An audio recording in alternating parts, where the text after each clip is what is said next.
in the spirit of supporting my public library, I am going to be starting a series called From the Stacks, where I will be using cookbooks I get from the library, and over the course of the 3 weeks I get to have them out, I will be trying to cook at least 2 recipes a week, and I will be sharing that here. I love cooking a lot of different cuisines, but don't necessarily want to buy a cookbook every single time I want to try to cook a new cuisine. So I'm excited to be able to dip my toes into a wide variety of books. I'm also someone who collects a lot of recipes on TikTok and Instagram, and I'm trying not to spend as much time just scrolling through those platforms. So instead of scrolling through, I can just go through the library stacks and find some good books that way. Appropriately, the very first cookbook I've gotten from the library is Start Here, and we're going to start here. I'm really excited about this book. It is a mega tome, and actually it usually costs $45 US to get, so it's both a chonky boy and an expensive boy. But luckily it cost $0 from my local library. I can already tell I've tabbed a bunch of things. This actually is a book I will be foster failing. I will likely be buying this book straight up after my time at the library or using it from the library is through, and so I'm excited to dip my toes in. So this book is divided pretty equally between cooking and baking, and I think if I'm doing 6 recipes, my goal is to do 4 cooking recipes and 2 baking recipes to sort of get a broad sense of what is possible. So the recipes that I'm going to be trying are, I'm going to start off with one of her seasoning lesson recipes, and I'm going to be doing a cucumber salad, which just sounds so delicious. Today is incredibly rainy and cold and gloomy for the end of May, but I'm hoping that the summer weather will prevail as we roll into June, and it will be really nice to have a cucumber salad. The other thing I think I might try and make is this cannellini bean melt. And I love a melted bean or tuna sandwich for lunch, especially cheesy on top, and so I'm really excited. I will say it does ask for American cheese. I'm not a huge fan, but it says you can replace with Munster, which I think I will be doing. The other recipe I think I will be trying to make is this chicken soup with masa dumplings. We have a lot of masa at the house that I need to use, and I really like this idea of putting them into a chicken soup. That sounds delicious. So maybe on a day it is cooler, that'll work in my favor. So that takes us to 3. And then the 4th recipe that I want to cook is cod. So this is saffron cod, and it is served with olives and I think cabbage. I'm not fully, fennel, it looks like fennel. So definitely excited to give this one a try. I'm a big fish person.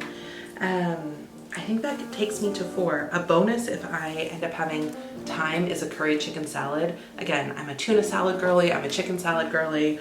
I love a protein salad sandwich. Then in terms of baking, I'm going to attempt this beautiful cardamom pistachio cake. I wonder if there's a picture of it fully. No. I'm going to attempt this cardamom pistachio cake. Cardamom is one of my very favorite things. In fact, my most favorite pastry of all time is a cardamom bun, which if you've never had it, it's like a grown-up version of a cinnamon bun. It's so good, and I also love pistachio. So I think that will be one of my bakes. So we've got 4 cooks and 2 bakes, maybe a couple bonuses. We'll see, but I will take you on the journey as I cook these. Let's get cooking.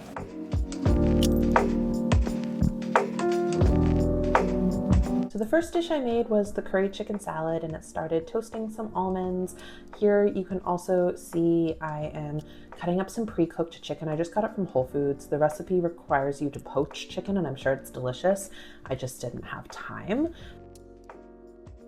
I am adding raisins. Again, recipe called for golden raisins.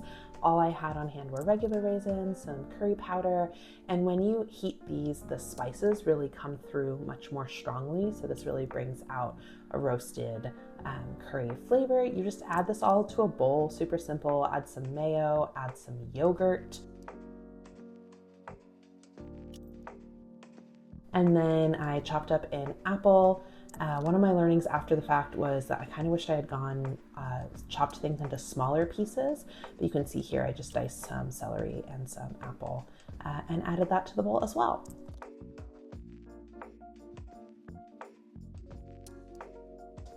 The greens you see on top are cilantro, and then you just mix, mix, mix.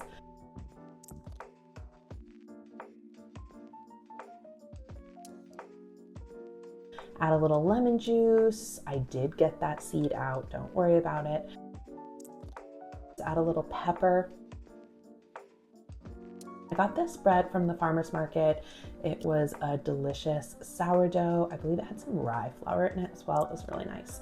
So just got that toasting. And I often, when I'm making a salad sandwich, really make sure the bread is extra toasty to be able to stand up to the topping. So after that, you literally just put it on the toast and you are good to go. Bon appetit.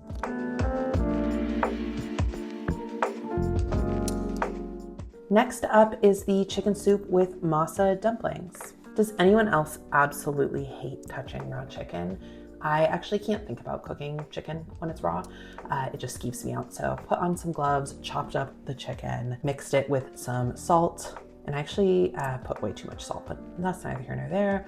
Take some butter to melt in the pan, and then start chopping your veg. So I used a jalapeno, and I took the seeds out, but I kind of wished I hadn't. It didn't pack enough of a punch for me in the end. Then it's just an onion, some garlic,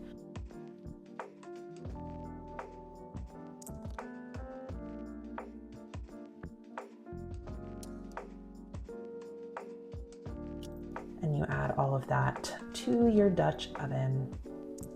I use the back of my knife to scrape so that you're not dulling the blade. And then you just let it start to cook in the butter. As that cooked down, I chopped some kale and added that. Another thing that I might change is adding the kale later on in the process in the future. It got very, very, very cooked. Added black beans, bay leaves, and let that to cook for a while. While that was cooking, I started making the masa balls. I missed a step here. So I actually was meant to roll the whole thing into a big ball before breaking off into smaller balls, but I got a little excited. And as you can see on the clock, it was already almost 9 p.m. So I was getting hangry. Drop the masa dumplings into the soup. You let these cook for 15 minutes or so, and then you add in your chicken pieces, which have had time to marinate in, or brine, whatever the appropriate verb is, in the salt. Let them cook. And then at the end of the day, you got this delicious soup with dumplings and chicken and kale. Jonathan, my husband, loved it, and we froze half of it for a quick lunch or dinner in the future.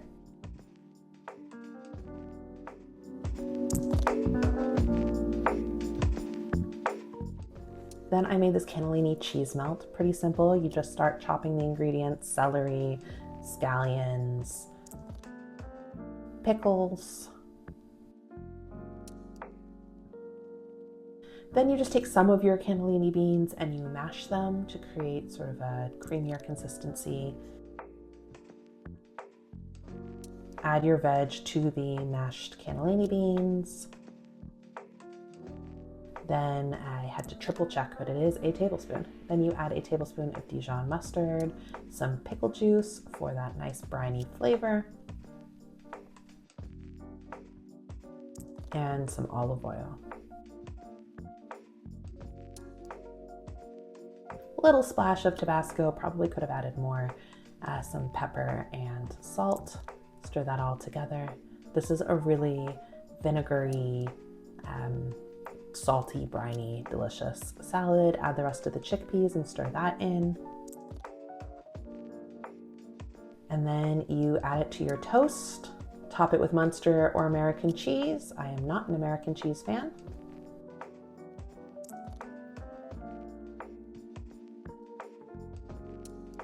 And pop it into the broiler.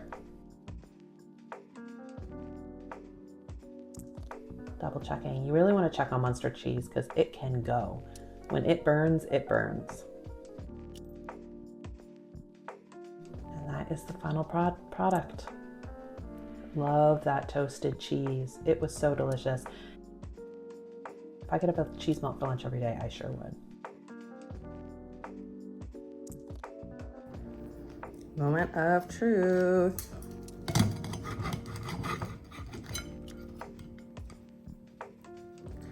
Munster cheese just melts so beautifully.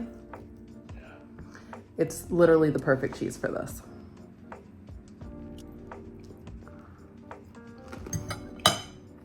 Hot. Hot. I have color today.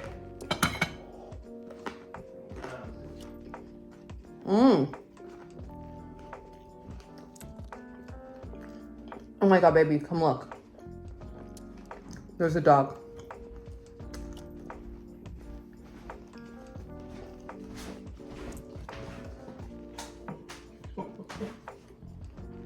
Puppy! Puppy! It's a scruff pup. Open the window so you can shout to it. No, because the owners are definitely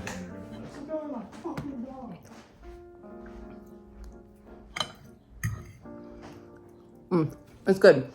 It's salty. It's got a little bit of Tabasco in it, so it's got like that vinegary. Yeah. It's a little briny from the pickle. Yeah. Cheesy. Peasy. Yummy.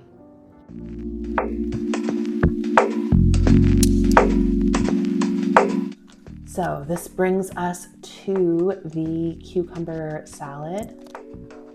Start by smashing your cucumbers. Very cathartic. You can get out any anger or frustration you're having. It can be quite explosive though. Then you slice them. When you smash them like that, it creates more surface area for all of the flavor to attach to. Absolutely have to take a little tax. You are the cook after all. After that, it's really simple. You just add it to a bowl. Put some salt in. I can never figure out how to get a small amount of salt from that salt box. Add some rice vinegar. Add a little bit of sugar.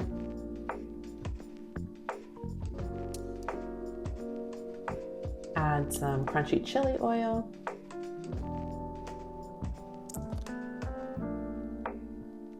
And mix, mix, mix.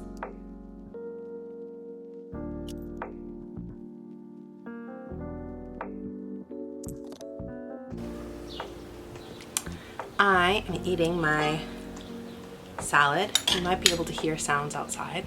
I'm on my front sunroom porch and the windows are open and there's a lovely breeze and the birds are chirping, so hopefully you can hear the birds.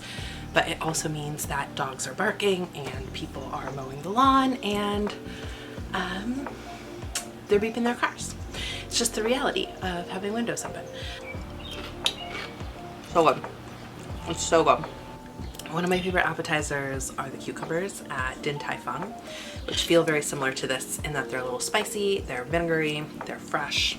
So it is a beautiful June evening and having a little bit of cucumber.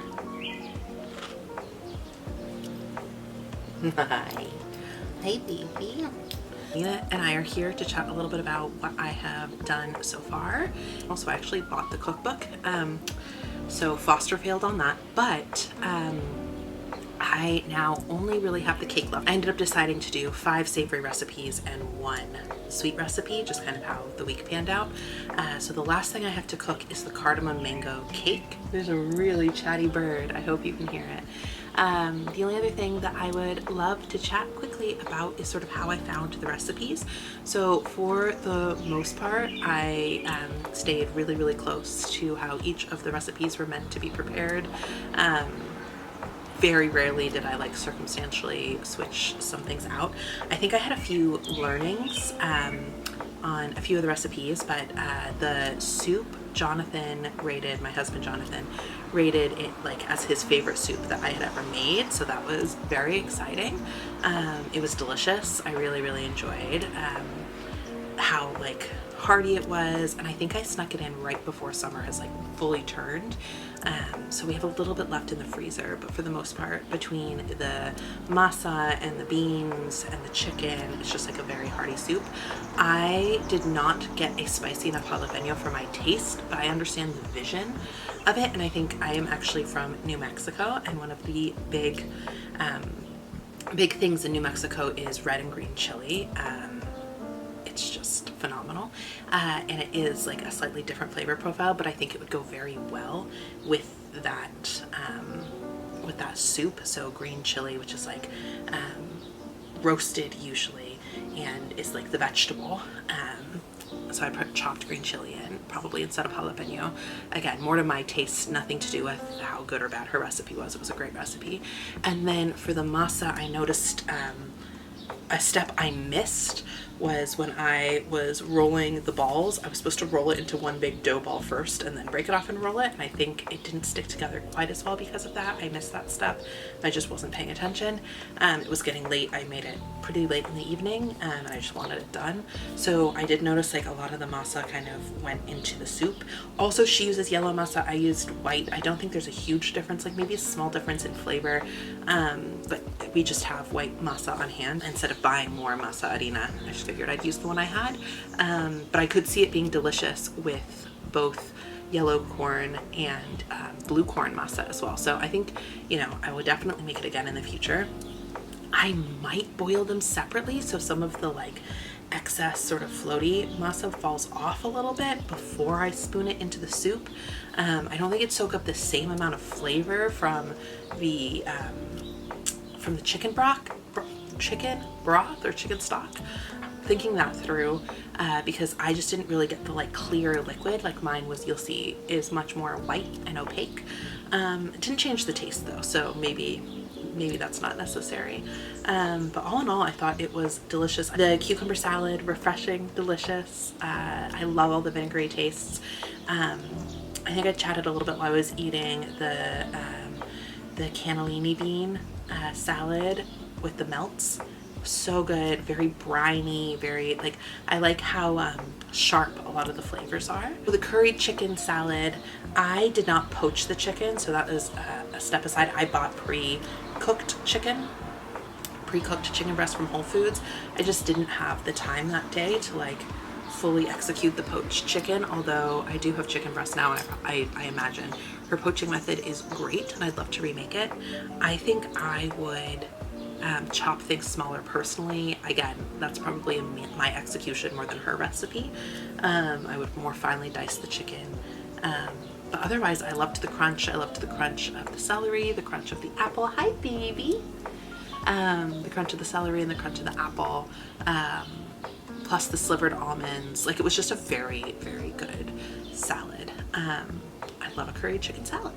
So I think were those cucumbers, soup, curry chicken salad, cannellini beans.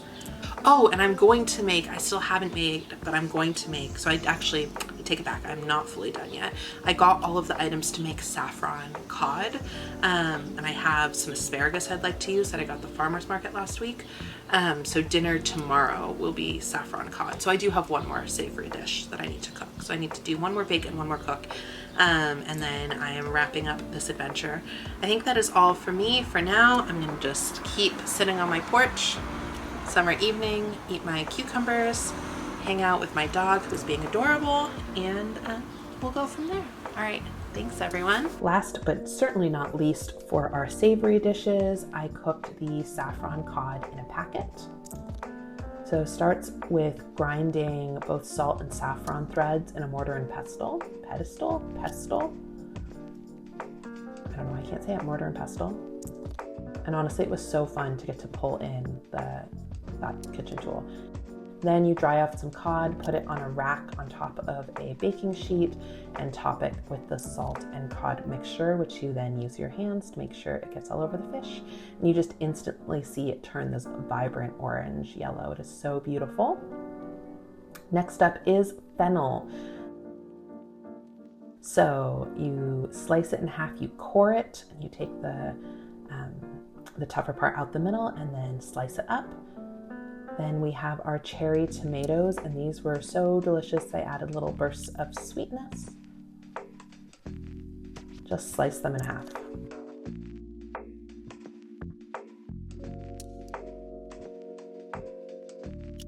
An onion. Slice this into little half moon crescents to go with the fennel. It's all going to bake in the oven. And some garlic. This is also sliced. I used Kalamata olives because I had them and I needed to get rid of them, but it also calls for Castelveltrano olives, which are objectively, in my opinion, the best olives. Add in some capers, mix it all together with some olive oil and sea salt. Delicious. Then you make the little pouch. So you start with aluminum foil and then add the parchment paper, fold that in half, put on your base of veg, top it off with a piece of the cod,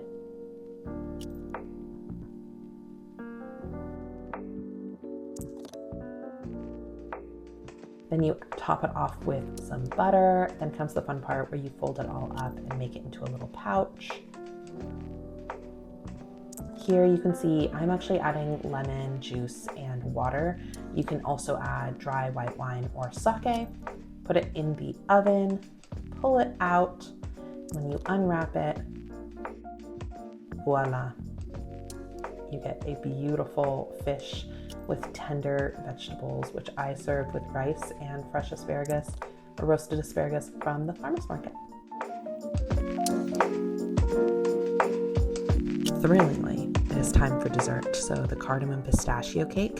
So you start with a food processor and you add your dry ingredients, including the pistachios, the sugar, the salt, the baking powder, and the cardamom. And honestly, I even think you could add more cardamom, but I'm a very pro cardamom flavor profile person. Then you just start blitzing it.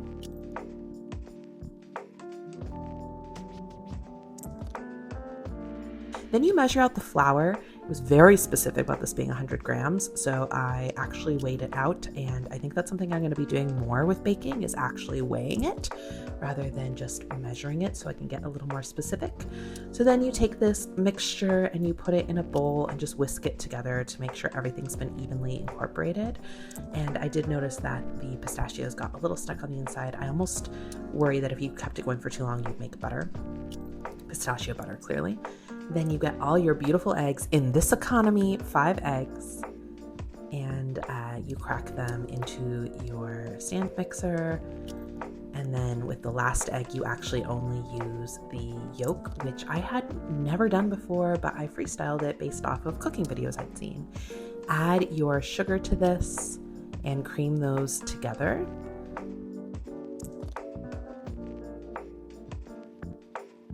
Until there are no more stringy lines, I guess, is what the cookbook said.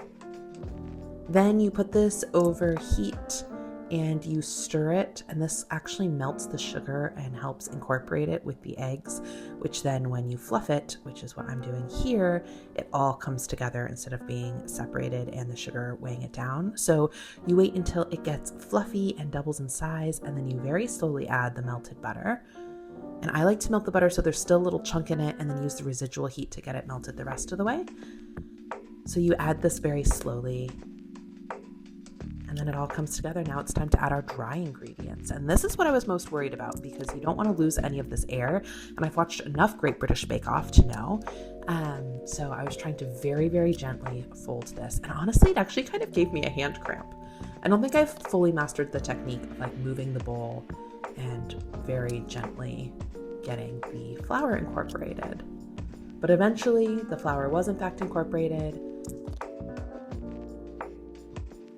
I totally forgot to show you guys cutting the mango. You slice the mango, now we work on the topping while that bakes.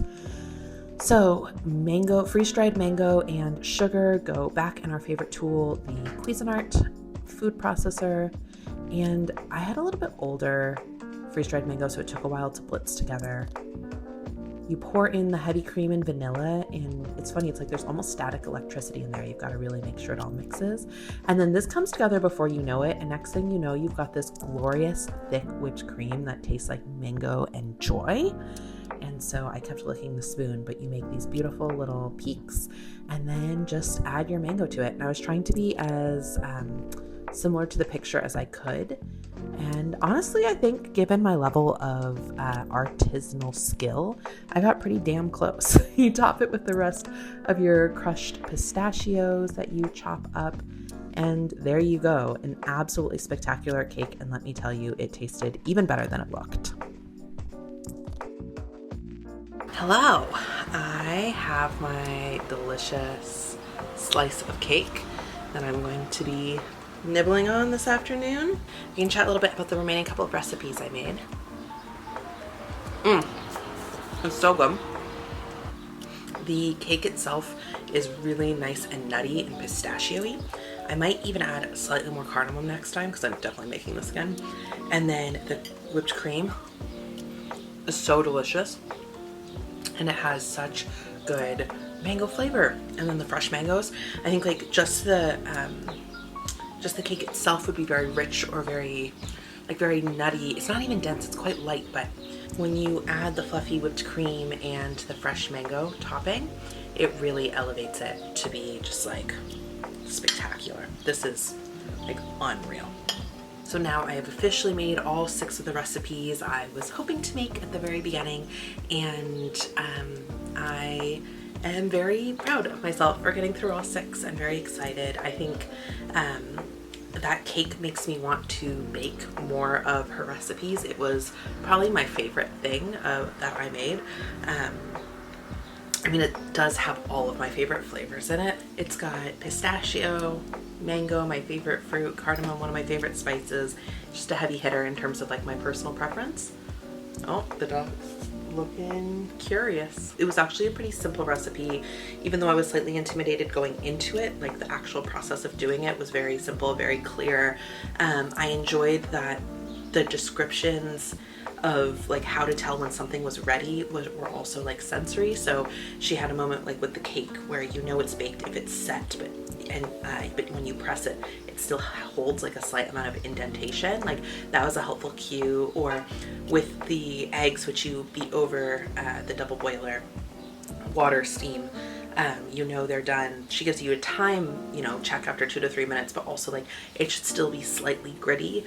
Like there's like a couple of sensory indicators that you can pull in, so that was really helpful. And similarly, she had a couple of other points in these other recipes where like hot tips, like save your pickle juice and use your pickle juice for things in the cannellini bean recipe, or even just understanding like why poaching works really well for chicken or whatever it is. I really appreciated her tidbits, and I think that like leads me ultimately to, I really liked this cookbook. I think I started in like a pretty excellent cookbook, all things considered. Just because I think she does a really good job of articulating the why behind some of her choices, really just taking you through it so that you can actually figure out how to cook it well, breaking down like the tools you might need, the techniques you might need. If I were to kind of cook from beginning to end, I think it would like build, the techniques and tools would continue to build. So all in all, yeah, I bought this cookbook based off of taking it out of the library for 3 weeks. So I definitely think that this is a big success. So very excited to bring the next cookbook into rotation and do this all again next month. So stay tuned for the second iteration of From the Stacks. Thanks for sticking with me on this one. I know it's quite the long video as I get through all 6 of the recipes, but I hope that it inspires you to cook more and bake more and try things that are outside of your comfort zone, and also to go to your local library. They're so important. Okay, thank you all. See you next time.